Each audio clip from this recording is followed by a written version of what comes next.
everyone, I Varsha Seth welcome you to computer class. Today I am going to explain the second part of the chapter computer ethics.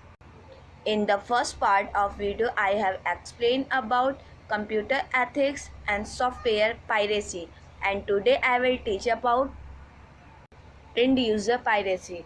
All softwares are licensed. When someone copies software without the appropriate license for each copy, it is called end user piracy. It includes both copy and distribution of the software. सभी software को licence प्राप्त होते हैं. जब कोई software की copies without permission means की licence के बिना करता है तो उसे हम end user piracy कहते हैं. It includes both copy and distribution of the software. Internet piracy. We can download various softwares from the internet. We must make sure that the downloads available on the internet are authorized by the owner or publisher for distribution. But there are many sites that offer software illegally over the internet. Unauthorized copies download over the internet fall under internet piracy.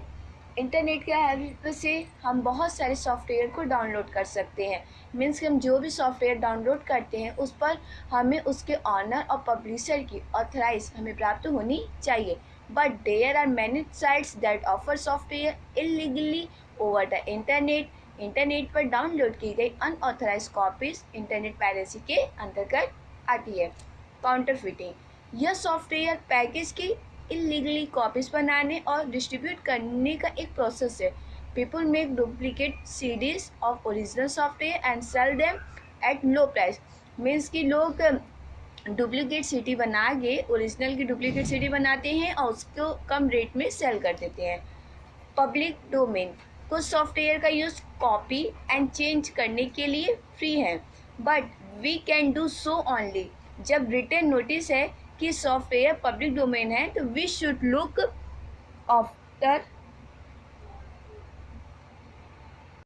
For this notice in the readme licence that accompany programmes.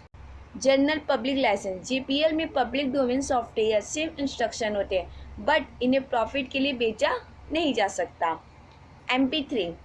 Song download करना, upload करना, copyright करना, ये सब कानूनों का उल्लंघन है.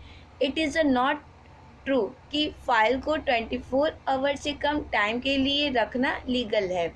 यह एक मिथक है, मीन्स की झूठ है कि that uploading is legal if we have paid for the original work.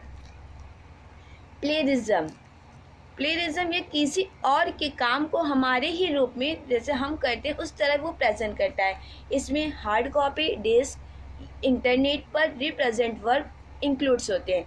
Students को एकेडमिक पेपर, सेल या साइट्स का यूज़ नहीं करना चाहिए. मेक श्योर दैट कि किसी और के काम का यूज़ करते समय शब्दों के सीक्वेंस को कम से कम चेंज होते रहें, यानी जो क्रम है वो कम से कम चेंज होते हैं. हम जिस भी चीज़ का यूज़ कर रहे हैं वह इंफॉर्मेशन हासिल करने के लिए हम जो भी कुछ भी प्रेजेंट कर रहे हैं.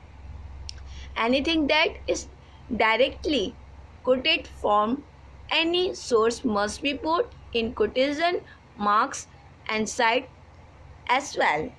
कॉपीराइट्स के उल्लंघन में किसी भी तरह से एक्सप्रेस की गई किसी भी चीज़ को शामिल किया गया है. एक व्यक्ति को अपने कॉपीराइट्स को व्यक्त करने के लिए या एक्चुअली रजिस्ट्रेट करने की नीड्स नहीं है. लोगों के विचार उनके अपने हैं या नहीं, यह दिखावा करना इलीगल है कि वे हमारे हैं. Basic technique. बेसिक नेटिकेट.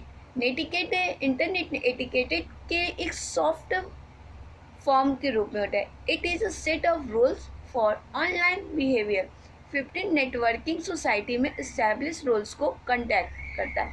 यह इलेक्ट्रॉनिक मेल और अदर नेटवर्क गतिविधियों के लिए डायरेक्शन प्रदान करता.